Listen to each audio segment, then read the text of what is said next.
விசிகவின் துணை பொதுச் செயலாளர் வன்னியரசு நம்மோடு இணைப்பில் இருக்கிறார். வணக்கம் சார். விசிகவில் இருந்து ஆதவர்ஜுனா நீக்கம் செய்யப்பட்டிருக்கிறாரா? என்ன நடந்தது? முழுமையான தகவல்கள் என்ன, சொல்லுங்க சார். வணக்கம். அதாவது நேற்றைக்கு நடந்த விழா குறித்து அவர் பங்கேற்றது, அதில் பேசியது குறித்து அது கட்சிக்கும் கட்சி தலைமைக்கும் எதிரான கருத்தை அவர் பேசியிருக்கிறாருங்கிறது தொண்டர்கள்கிட்ட இருக்கிற ஒரு மன கும்பல், மன ரீதியான ஒரு வருத்தம். ஏனென்றால் தலைவர் அவர்கள் அந்த விழாவை அவர் யாதும் உணர்ந்தே தவிர்த்திருக்கிறோம். பகை அறிந்தே அதில் தகர்த்திருக்கிறோம் அப்படிங்கிற கடிதம் எழுதியிருக்கிறாரு. அப்ப அந்த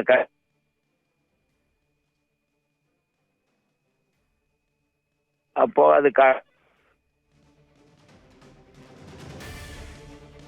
இல்ல இருந்துகிட்டு இன்னொரு கூட்டணி அமைக்க விரும்புறாங்க, அல்லது இந்த கூட்டணிக்கு எதிராக தான் பேச போறாங்க, அரசுக்கு எதிராக தான் பேச போறாங்க, நம்ம திமுக கூட்டணியில இருக்கிறோம் அப்படிங்கிறது அங்க நம்ம அவங்க பேசும்போது நெருடலா இருக்கும். அப்படிங்கிறதுனாலதான் எங்களுடைய தலைவர் அவர்கள் அந்த நேற்றைக்கு நிகழ்வை தவிர்த்திருக்கிறாரு. அப்படி தவிர்த்திருக்கிறதுனால பேசுபவர்கள் இன்னைக்கு நேற்று பேச்சை பார்த்தோம்னா தலைவர் சரியா சொல்லியிருக்கிறாரு. இது மாதிரி நம்ம ஏற்கனவே சொன்னது போல என்ன அங்க என்ன அரசியல் பேசப்படும் அப்படிங்கறத தெரிஞ்சுக்கிட்டு தான் தவிர்க்கப்பட்டிருக்கு அப்படிங்கிறது உறுதியாயிடுச்சு. அதனால அந்த விழாவில் நீங்க கூட்டணி குறித்து பேசுவது, 2026 இது மன்னராட்சி அகற்றப்படும் சொல்லி பேசுறது,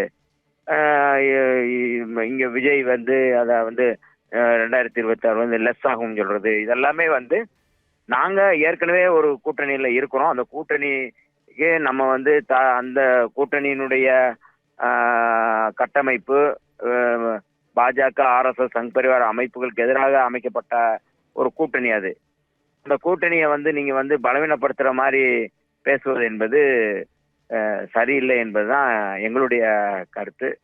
அந்த கருத்து அவர் VOC சார்பாக தான் அவர் கலந்துக்கிட்டாலும் விடுதலை சிறுத்தைகளுடைய துணை பொதுச் செயலாளர் இருக்கிறதுனால அது ஒரு விவாத பொருளா மாறி இருக்கு அப்படிங்கிறது தான் இன்னைக்கு இருக்கிற சூழல்.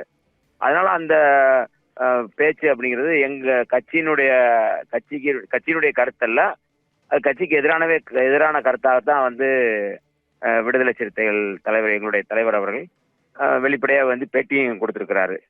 இந்த இடத்துல இருந்து தான் நம்ம பார்க்க முடியும். தொடர்ச்சியா இந்த மாதிரி கட்சிக்கு எதிராக தலைமையினுடைய உணர்வுக்கு எதிராக பேசுவது என்பது கட்சிக்கு எதிரான போக்காதான் நம்ம பார்க்கிறோம். அந்த வகையில் இது ஒரு வருந்தக்கூடிய ஒரு பேச்சாதான் நம்ம பார்க்கிறோம். வெண்ணிற்கு நீங்கள் குறிப்பிட்டதை போன்று தற்பொழுது ஆதவர்ஜுனாவினுடைய விவகாரத்துல ஏற்கனவே குறிப்பாக இந்த விசிகவினுடைய தலைவர் திருமாவளவன் பங்கேற்ற அந்த நூல் வெளியீட்டு விழா குறித்தான விவகாரத்துல பல சர்ச்சைக்குரிய வகையில பேச்சுகள் எல்லாம் எழுந்தது. அதற்கு ஒரு 8 பக்கத்திற்கும் மேலான ஒரு நீண்ட அறிக்கையே விடுதலை சிறுத்தைகள் கட்சியினுடைய தலைவர் திருமாவளவன் வெளியிட்டிருந்தார். அந்த அறிக்கை வெளியாகி ஓரளவிற்கு அமைதியான சூழல் நினைவேறிய பிறகும் கூட விசிகவினுடைய துணை பொதுச் செயலர் ஆதவர்ஜுனாவுடைய பேச்சு மீண்டும் சர்ச்சைக்கு விட்டுட்டு இருக்கிறது இல்லையா? இதை அவருடைய தனிப்பட்ட கருத்து என்று எடுத்துக்கொள்ள முடியுமா, அல்லது விசிகவை நெருக்கடிக்குள்ளாக்கி இருக்கிறார் ஆதவர்ஜுனா அப்படின்னு எடுத்துக்க முடியுமா? அந்த அறிக்கைக்கு பிறகும் அவருடைய பேச்சு தான் இந்த நீக்க நடவடிக்கைக்கான ஒரு பகுதியாக முகாந்திரமாக அமைந்திருக்குன்னு பார்க்க முடியுமா? ஆமா, அதாவது அவர் தலைவர் தான் எங்க பார்ட்டியுடைய ஒரு அல்டிமேட், அவர் தான் சுப்ரீம். அவருக்கு அதுக்கடுத்து யாரும் இல்லை. அப்ப அவரே அந்த விழாவை தவிர்க்கிறாருன்னா அப்ப அந்த விழாவில் போகக்கூடாதுன்னு தான் அர்த்தம். ஆனா அந்த விழாவில் அவர் போய் பேசுறாரு அப்படின்னா நூல் குறித்து பேசலாம். அந்த அம்பேத்கருடைய புத்தகங்கள் எப்படி உருவாக்கப்பட்டது, அதான் உருவாக்க உரைன்னு சொல்லி தான் அவரை போட்டுக்கிறான். உருவாக்க உரை குறித்து பேசலாம். அங்க போய் நீங்க சங்கராச்சாரியார் நல்லவர்னு சொன்னா, புரட்சியாளர் அம்பேத்கர் யாத்து கொடுத்த அரசியலமைப்பு சட்டத்துக்கு எதிரான கருத்தை சொன்னவர் சங்கராச்சாரியார். அவர் என்ன சொல்றாரு, இந்திய அரசுக்குன்னு ஒரு புதிய சட்டம்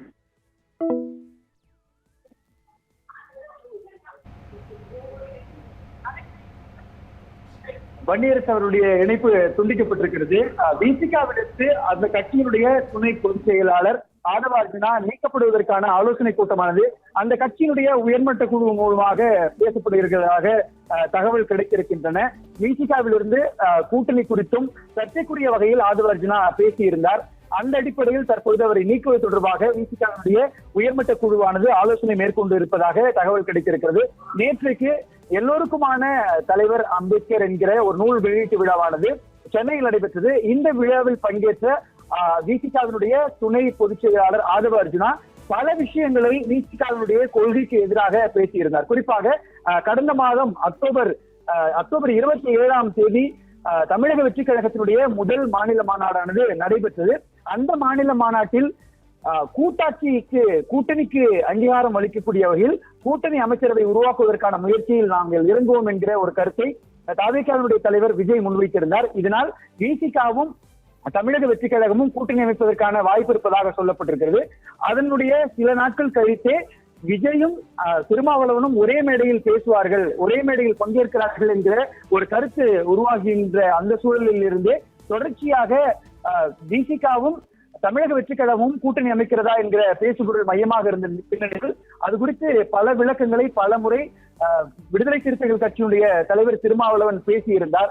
இருப்பினும் கூட பல நெருக்கடிகளை திமுக கூட்டணிக்குள் இது உருவாக்கக்கூடிய காரணத்தினால் இந்த கருத்துருவாக்கத்தை யார் மேற்கொள்கிறார்கள், அவர்களுடைய அரசியல் நலன் என்ன, எந்த ஒரு நாளிதழ் யாருக்கும் தெரியாத செய்தியை இவர்கள் கொடுத்திருக்கிறார்கள் என்ற நீண்ட விளக்கத்தை விடுதலை சிறுத்தைகள் கட்சியினுடைய தலைவர் திருமாவளவன் பேசியிருந்தார்.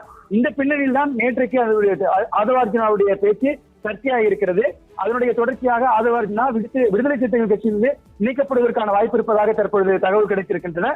தற்பொழுது நம்முடைய இணைப்பில் விடுதலை சிறுத்தைகள் கட்சியினுடைய துணை பொதுச் செயலாளர் வன்னியரசு மீண்டும் இணைந்திருக்கிறார். அவரிடம் பேசலாம். வன்னியரசு, நீங்க பேசிட்டு இருந்தீங்க, அழைப்பு துண்டிக்கப்பட்டிருந்தது, தொடர்ந்து பதிவு செய்யுங்க. அதுதான், அதனால நாங்க ஒரு கால் நூற்றாண்டுக்கு மேல இந்த விடுதலை சிறுத்தைகள் ஒரு கொள்கை சமரசமின்றி சனாதனத்துக்கு எதிராக எங்களுடைய தலைவர் அவர்கள் இந்த கட்சியை வழிநடத்தி வர்றாரு.